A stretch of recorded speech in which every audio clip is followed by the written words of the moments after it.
আজকে একটু বড়ই করব ভিডিওটা। অনুরোধ যে দিদি আপনি যে ভিডিও তৈরি করেন একটু বড় করেন, একটু গভীরভাবে ব্যাখ্যা দিন। আপনার ভিডিও শুনব, কারণ আপনার যুক্তি, আপনার পয়েন্টগুলো শুনতে ভালো লাগে। ভিডিওটা শুরু করলেই ভিডিওটা শেষ হয়ে যায় এমন মনে হয়। এবং আপনাদের যদি আমার ভিডিও ভালো লাগে, আমি কখনো অনুরোধ করি না, কিন্তু অনুরোধ করছি যে ভিডিওগুলো শেয়ার করে মানুষকে দেখার সুযোগ করে দিবেন। আমি যে কথাটা বলবো সেটা খুব গভীর ব্যাখ্যা বিশ্লেষণ করেই বলবো। সেটা হচ্ছে প্রিকেরিয়াস সিচুয়েশনের মধ্যে দিয়ে আমরা দেশের মানুষ, মানে বাংলাদেশের মানুষ অতিবাহিত করছি। আসলে প্রিকেরিয়াস অর্থ হলো আমরা একটা ভয় ভীতি, আমরা জানি যে আমাদের বিপদ হতে পারে, তবুও সমাজ চলছে, সোসাইটি চলছে নিয়মে নিজের মতো। কিন্তু আমাদের বাচ্চা, যেমন রামি স্যার 7 ফিট, মাত্র 7 ফিটের মধ্যে একটা ঘটনা ঘটে গেছে।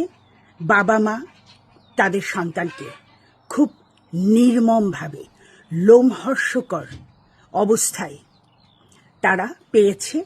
তাদের সন্তানকে, যে সন্তান তারা কোনোদিন কল্পনাই করেনি এই প্রিকেরিয়াস সিচুয়েশন দিয়ে যাবে।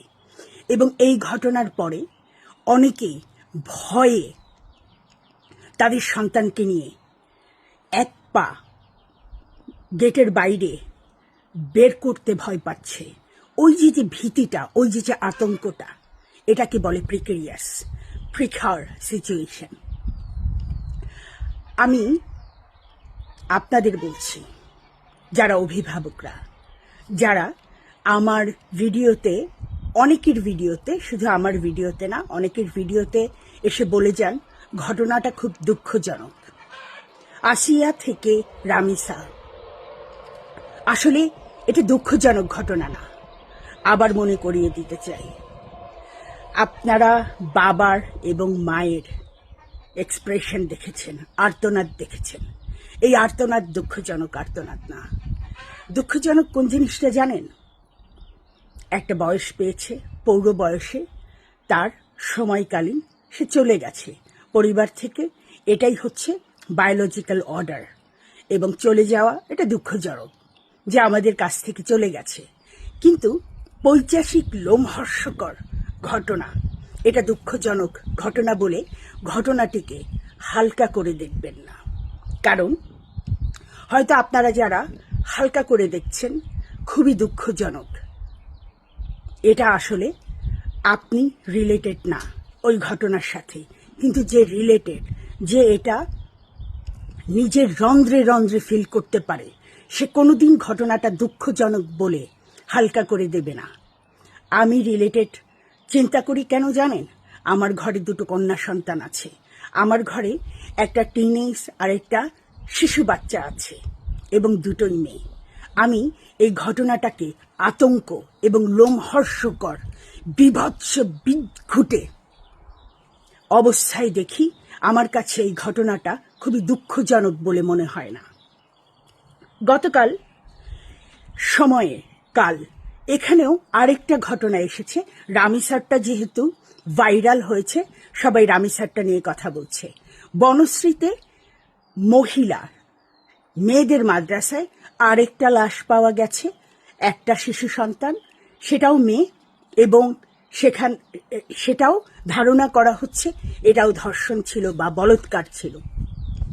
তার মানে কতটা প্রিকার সিচুয়েশনে আমরা আছি, যে বাবা মা ধর্মীয় ইনস্টিটিউশনেও তার মেয়েকে দিয়ে নিরাপদ না, তার ছেলেকে দিয়ে নিরাপদ না। আবার 7 ফিট, এ দরজা ও দরজা, এই দরজার মধ্যে এই 7 ফিটেও লোমহর্ষকর, বিভৎস, ঘটনা ঘটে যাচ্ছে, যেটাকে আমরা খুব হালকা করে উড়িয়ে দিচ্ছি। দুঃখজনক। বুক চাপড়াচ্ছে বাবা মা। বাবাটা মেয়ের ঘড়িটা নিয়ে কাছে টাচ করছে, বলছে যে আমি কাকে পরাবো এই ঘড়ি, যখন বাবা ব্যাখ্যা দেয় 3 বছর 4 বছর আমি আমার চপ্পল সেলাই করে মানে স্যান্ডেলটা সেলাই করে পরি, কিন্তু আমার মেয়ে আমার কাছে যদি বলে বাবা খুব লিচু খেতে ইচ্ছে করেছে, সে 1 সেকেন্ডও অপেক্ষা করে না, দৌড়ে গিয়ে সে সেই লিচু এনে তার মেয়েকে খাইয়েছে। বাবার বুকে 8টা বছর ঘুমিয়েছে, সেই বুক খালি করে একজন পৈশাচিক মন মানসিকতার, বিকৃত মন মানসিকতার নরপিশাচ বাবার বুকটা খালি করে দিয়েছে। কি করে আমরা বলি এই ঘটনাটিকে দুঃখজনক? যদি আপনার বুকটা খালি হতো তাহলে আপনি বুঝতেন ঘটনাটা দুঃখজনক না, ঘটনাটা বীভৎস, লোমহর্ষকর, মর্মান্তিক, যা কোনোদিন কোনো কিছু দিয়ে রিপ্লেস হয় না।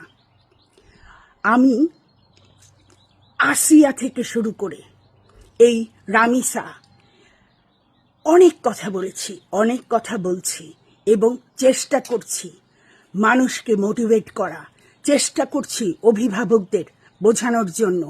আপনারা অ্যালার্ট থাকেন, অ্যাওয়্যার থাকেন, আপনারা আপনাদের শিশু সন্তানদের ডিফেন্স করার মতো ওদের মন মানসিকতা তৈরি করে দিন।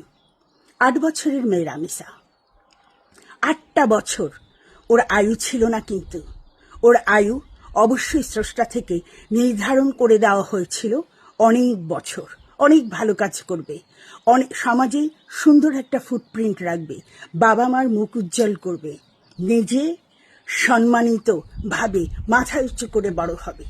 সেটাকে নসিব বলে হালকা করে দেওয়ার কোনো অপশন নেই।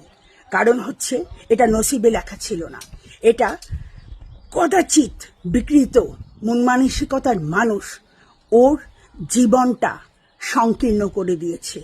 ছোট্ট একটা টেবিলে, ছোট্ট একটা প্লটে শেষ করে দিয়েছে। সেটাকে আপনারা বলবেন খুব দুঃখজনক? কখনোই খুব দুঃখজনক বলে এই ঘটনাগুলোকে হালকা করে দেওয়া উচিত না। অনেক রামিসার ঘটনাটা নিয়ে অনেক হচ্ছে, তোলপাড় হচ্ছে, রাস্তায় নেমে গেছে অনেকে।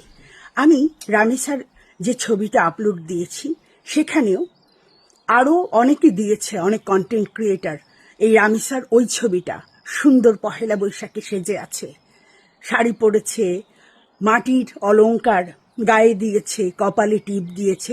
সেখানে আমি একজনকে দেখেছি কমেন্ট করতে, ভদ্রলোক, টুপি পরা, দাঁড়িয়ে আছে, সে কমেন্ট করেছে এমডি মিজানুর অথবা এরকম কিছু নাম। এত সাজা ভালো না, সাজবে আসলে কারা তাহলে? বুড়ো বয়সের মহিলারা?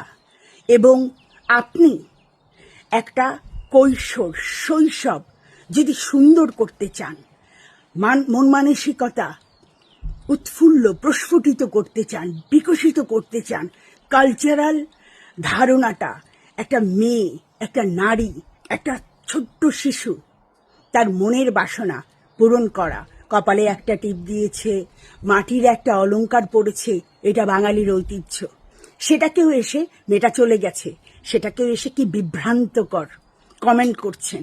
এত সাজা ভালো না, সাজাবে কারা?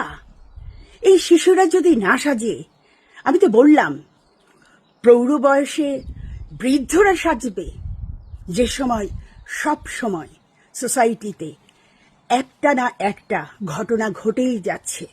মেয়েরা সাজলে মেয়েদের দোষ। আসলে একটা কাজ করেন যারা কসমেটিক্সের ব্যবসা করেন, তারা ছেলেদের জন্য প্রসাধনী বের করেন, পুরুষদের জন্য বের করেন, মেয়েরা ওই সাজার দরকার নেই, এই কালচারটা তৈরি করেন। একটা এত পৈশাচিক ঘটনা ঘটে গেছে, একটা ছোট্ট শিশু, 8 বছরের বাচ্চা হচ্ছে শিশু, সেখানে এসে আপনি ভদ্রবেশে বলে যাচ্ছেন কত মন মানসিকতা বিকৃত হতে পারে।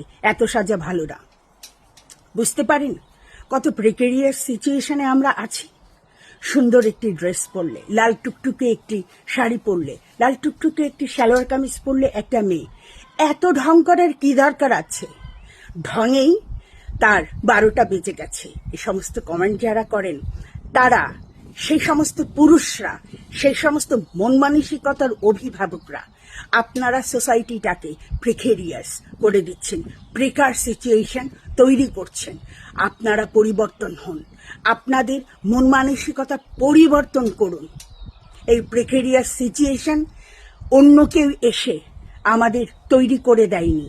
এ সমস্ত নর পশু নর পিচাসরা আমাদের বাঙালি সোসাইটিকে, বাংলাদেশের সোসাইটিকে শিশু থেকে শুরু করে, এই বনশ্রীর ঘটনা বললাম যে গতকাল রামেসার ঘটনার সাথে সাথেই সময়ের যে পত্রিকা আছে সেখানে এসেছে যে আরেকটা ডেড বডি পাওয়া গেছে।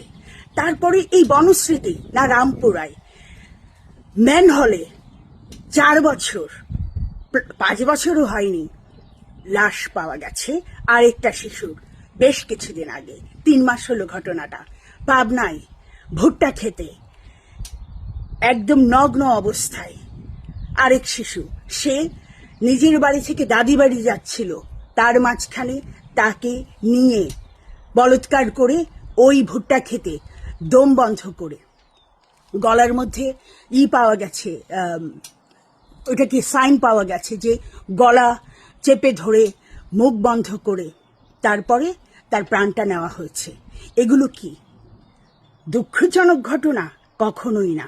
এগুলো দুঃখজনক ঘটনা হতে পারে না। এগুলো পৈশাচিক ঘটনা, এগুলো বর্বরতা। আমরা এই পোস্ট মডার্ন যুগে আছি। আমরা এই পোস্ট মডার্ন যুগ থেকে কলির যুগে ফিরে যাচ্ছি। এই কলির যুগে যাতে আমরা ফিরে না যাই, অভিভাবক সবাই তাদের বাচ্চা নিয়ে প্রিকার অবস্থায়, খুব ভয়ঙ্কর একটা সোসাইটিতে একটা স্টেপ দরজার বাইরে দিতে ভয় পাচ্ছে। এটা কারা তৈরি করেছি? আমরা মানুষেরা তৈরি করেছি। এটা পোস্ট মডার্ন থেকে আল্ট্রা মডার্নে যাওয়ার কথা, সেখানে আমরা ব্যাক টু দি প্যাভিলিয়ন, সেই কলির যুগে ফিরে যাচ্ছি। আমরা অভিভাবকরা, আমরা সর্ট আউট করি, আমরা প্রতিবাদ করি, আমরা জোর গলায় বলি এগুলো আর সহ্য করা হবে না, এগুলো মেনে নেওয়া যাবে না। ভঙ্গুর আইন ব্যবস্থা শক্ত হতে হবে। আমার কাছে মনে হয় 10-12টা এক্সাম্পল জনগণকে যদি দেওয়া হয় আইনত অবস্থায়, তাহলে এগুলো আস্তে আস্তে রিডিউস হবে। আমরা কলির যুগে না গিয়ে আমরা আল্ট্রা মডার্ন যুগে তাহলে পদক্ষেপ করব। আমি অভিভাবকদের বলছি, দয়া করে মেয়ে সন্তান বলে ঘরের মধ্যে ঘোমটা পরিয়ে বসে রাখার, আরেক ঘরে যাবে, আরেক সংসারে যাবে, সেটার জন্য তৈরি না করে সন্তানটা বাইরে যেন নিজেকে ডিফেন্স করতে পারে সেই মন মানসিকতা তৈরি করুন। আমি সন্তানদের সাথে কি করে কমিউনিকেশন করতে হয় সেটা নিয়ে একটা ভিডিও করব। অ্যাজ এ অভিভাবক হিসেবে কি করে বুঝবেন আপনার সন্তানটা বাইরে অথবা পরিবারের আর আনাচে কানাচে অন্য পুরুষের দ্বারা, অন্য নারীর দ্বারা আসলে অ্যাবিউজ হচ্ছে। এই যে রামিসার ঘটনাটা, এই যে নরপশুটা সে যা কর্ম করেছে, ওই নরপশু কিন্তু একা করেনি, তার বউ রামিসাকে ঘরে নিয়ে গেছে এবং তার বউই তার এই নরপশুটাকে পালাতে সাহায্য করেছে। গ্রিল কেটে সে নেমে গেছে। ঘটনাটা আমরা সবাই দেখছি, বুঝছি। বিবেচনা বিশ্লেষণ আপনাদের হাতে। এই ঘটনা আবারও বলছি, এই সমস্ত শিশুদের এই পৃথিবীতে তাদের আয়ুটা এভাবে শর্ট করে দেওয়ার যে নরপিচাস নরপশুরা পৈশাচিক লোমহর্ষকর ঘটনা ঘটাচ্ছে, তাদের শুধু তারা না, বন্ধু বান্ধব সহযোগিতা করছে এবং নারীরাও সহযোগিতা করছে। এদের কাছ থেকে নিজের সন্তানকে বাঁচাতে হলে, নারী হোক, শিশু সন্তান হোক এবং কন্যা সন্তান হোক, পুত্র সন্তান হোক, ডিফেন্স করার ক্ষমতা তৈরি করে দিন। এই মন মানসিকতা তৈরি করুন অ্যাজ এ অভিভাবক হিসেবে। আপনাদের কাছে হাত জোর করে মিনতি করছি। কলির যুগে ফিরে যাওয়ার কোনো অপশন নেই, কারণ আমরা অভিভাবকরা সবাই চাই আমাদের নেক্সট জেনারেশন সুস্থ এবং ভালোভাবে অতিবাহিত হোক। ধন্যবাদ।